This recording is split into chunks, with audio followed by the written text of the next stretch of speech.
Hi guys, good PM to everyone. Now is June 9, 2025, Monday.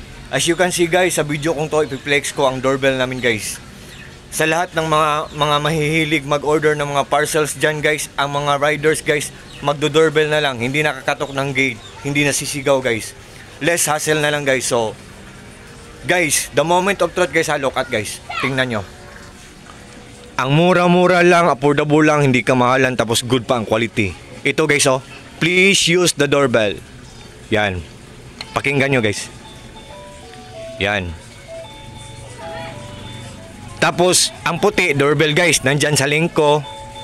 At saka, may pares siya guys Partner talaga to sila guys. Doorbell house or doorbell box.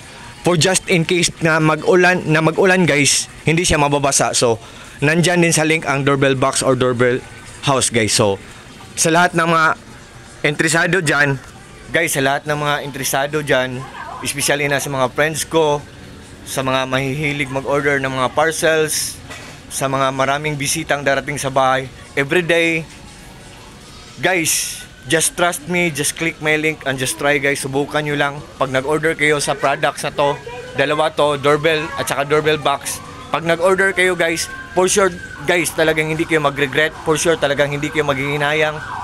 Kasi walang masasayang. Kasi good talaga ang quality. Tapos mura lang, affordable lang at hindi kamahalan. So, guys, I hope mag-trust kayo sa akin guys. And by the way guys, this is my place. Simple as... This is my place guys. Small, simple, but terrible. Yan guys. Ito ang place ko guys. Bye bye guys. God bless us all guys. Bye bye. Peace.